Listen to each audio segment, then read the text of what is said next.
Eat, Move, Live 52 Friends. You're probably familiar with this idea of the afternoon slump, and we just minutes ago sent out a newsletter about it. So if you're a newsletter subscriber, you'll be getting quite a few tips on how to deal with the afternoon slump. And we've also been posting these fun articles about these companies that are developing under your desk beds. And there's probably a Seinfeld episodes about that somewhere. And no kidding, we have so many students that say, hey, I wish I had a nap room at work, or I wish I could just sleep. There's the ostrich pillow. Have you seen that one where you kind of cover your whole head and you go inside and you hide on your desk for privacy so that you can take a nap? Some of you work from home. You're very lucky. You can kind of put your feet up and rest. And I have to say that years ago, I used to need an afternoon nap as well, until we were writing our book in summer of 2015, I think, when we interviewed our friend Dan Pardee and got really more clear on the practical aspects of syncing circadian rhythms. And so we started getting into our light rhythms, and ever since then, including trying to get to bed on time, I haven't really needed any naps in the afternoon. But so often clients will say, hi, Svetla, it's so good to see you. So often clients will say that they just tank in the afternoon, especially between 2 and 4. And oftentimes there'll be runs to Starbucks to get coffee, and sometimes muffins, and chocolate bars are going across the desk to kind of pick everyone up. And it's kind of a, hi, Meredith, it's so good to see you guys. It's kind of sad because, most of us wake up at 7 or even earlier in the morning, and we start being productive right away. So by 2 or 3 o'clock, it's siesta time. But if you have a packed schedule, you might not be able to tell your colleagues or your boss or whoever's waiting on your deadline that, I'm going to go and nap under my desk for a little bit and I'll be back. It's just not something that's in our culture. And that's normal. In our circadian rhythms, there's natural dips. And so there's a dip in the middle of the night like that, but you're probably asleep so you don't feel it. And there's a dip in the afternoon where you are wide awake, and while you're trying to focus, maybe your eyes are closing and your head wants to hit the monitor. So there's several things that you can do to help yourself, and they're not rocket science, they're not hard to do. So one of the things very, very practical is to really look at your lunch and to start being an expert detective to see how different kinds of lunches affect your afternoon energy.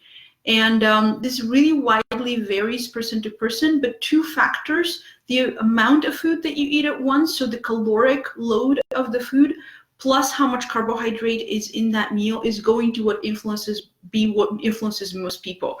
I remember just being shocked coming to the United States and finding out that people eat sandwich and chips at the same meal. I was like, what? Like, there's bread and then there's potatoes. It just doesn't make any sense. But it's a part of the culture, and sometimes culture is developed around very different values than our afternoon energy. So watch what affects you, watch what gives you the most kind of robust energy for the afternoon.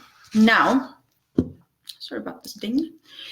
What most people find is that having a bunch of greens and some protein and some healthy fats and maybe a piece of fruit will really keep them going steady through the afternoon. Other people find that they need a little bit of carbohydrate that's more direct, like sweet potato or a piece of toast, whatever works for you. It's just really important that you observe and that you make the necessary adjustments. I find that there's a lot of people who don't eat in the morning, and they kind of like go till they starve. So come 12:30 or 1, they tend to overeat, and then there's this big kind of slump that happens in the afternoon because of trying to digest all this food while also trying to focus on work. Now, something you can do that will both help your light rhythms and will also support blood sugar regulation is to eat your food outside. If you're in a place where you can take your meal outside, that's great. It's winter in most places. Sometimes I'll go outside, I'll just wrap myself in a jacket and a blanket and still eat outside. But if you don't want to be outside, then just get as close to light as you can, or maybe you have one of those seasonal affective lights like we do at home, blue or white, and you can eat next to it. And then if you can, for about 10 minutes, after you eat your lunch, take a brisk walk. So watch the quality of food, find out what affects you better, and eat towards that ratio of carbs, protein, and fats and vegetables.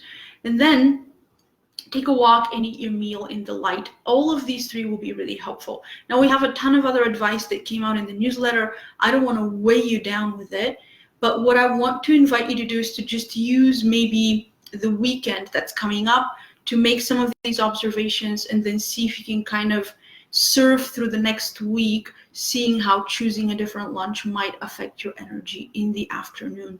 What I would like you to not do is to teach your body, to keep teaching your body that it's okay to pick yourself up with sugar and caffeine in the afternoon, because that's not a very sustainable strategy, unfortunately, because then that can lead to later behavior changes with dinner, with sleep, with pushing sleep off for later.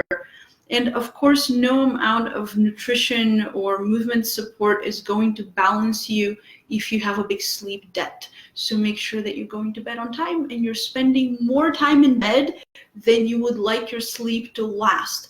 Because what happens is we'll stay up late, not go to bed because we're not sleepy, and then we end up shortening that time in bed so much that we don't have a chance to get the sleep that we need. So go to bed early, friends, and pay attention to your lunches, and let us know below. I'm curious to learn from the community here that likes our page. I'm really curious what you find is a lunch that tanks you, and what do you find is a lunch that sustains you. I'm really curious. So if you have a moment to just kind of pop those two in the comments, I think others can learn from you too. Thank you so much. Happy Thursday, and hope there's a wonderful weekend ahead. And if you're a subscriber to the newsletter, make sure that you read through all the other advice that's in there as well.